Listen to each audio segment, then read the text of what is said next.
یہ وقت میں انشاءاللہ کریں گے. Inshallah Aziz, we'll reclaim our honor because now we win there's Allah Ta'ala. اس لیے کہ now we are willing to die for it. اب خود دنیا اترائے تو موت ہمیں مجبور نہیں کرے گی. اب دنیا کی محبت اور موت کے خوف سے ہم اپنی عزت کا سودا نہیں کریں گے. انشاءاللہ عزیز اللہ تعالیٰ نے اس قوم کو بیدار کیا ہے اور کر رہا ہے. آنے والے وقتوں میں we send a message to our enemies.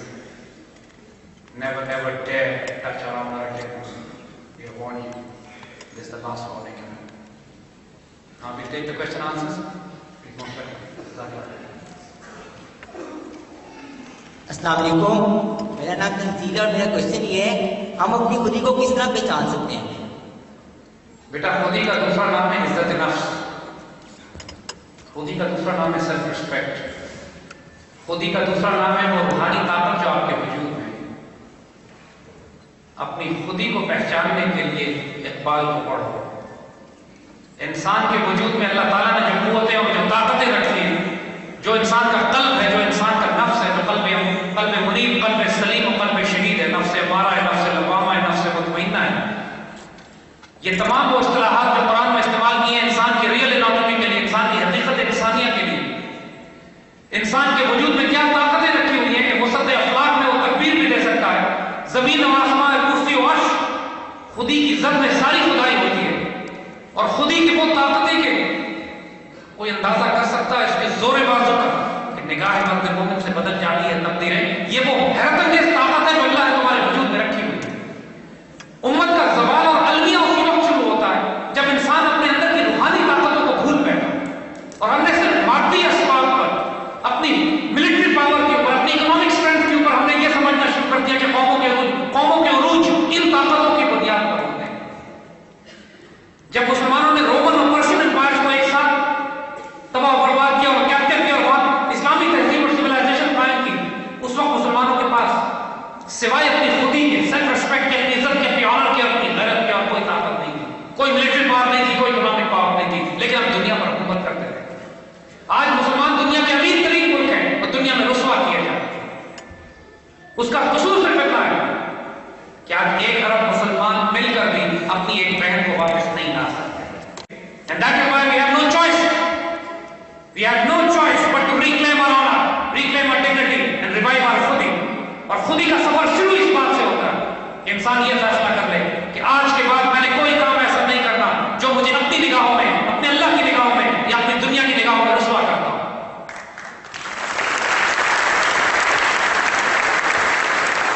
جو چیز آپ کو ذلیل کرتی ہے، چاہے کسی کی گالی ہو، چاہے حرام مال ہو، چاہے حرام کام ہو، چاہے حرام رزق ہو، چاہے ناپاک خیالات ہو، ہر وہ چیز جو آپ کو ذلیل کرتی ہے اس سے بچنے کی کوشش کرو.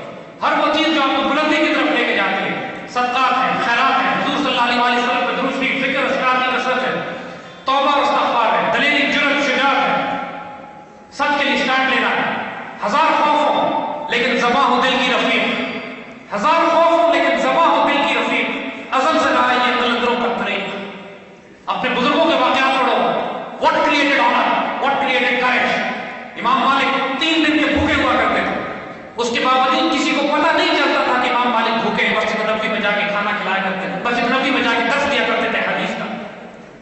سلطان صلاح الدین ایوبی، فاتح مصر و شام، بیت المقدس شریف، آپ کے ہاتھوں اللہ نے فتح کرایا. پوری دنیا میں آپ کا دشمنوں پہ خوف اور مسلمانوں میں آپ کا روب اور ادب تھا.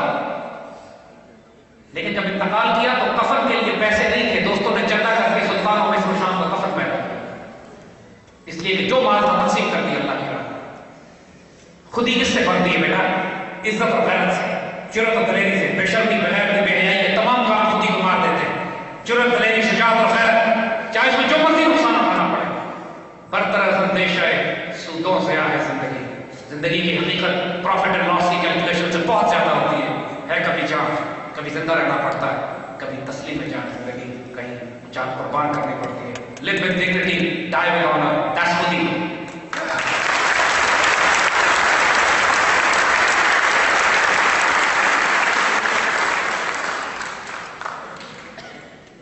السلام علیکم سر، میرا نام محمد اقبال احمد ہے. میرا آپ سے سوال یہ ہے کہ how can suicide terrorism can be controlled in the country. میری عمر آپ کو بھی لگتا ہے سر؟ جزاک اللہ.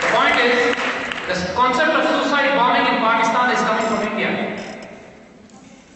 Every suicide bomber in Pakistan is driven by an ideology which is supported and financed by the Indians from Pakistan.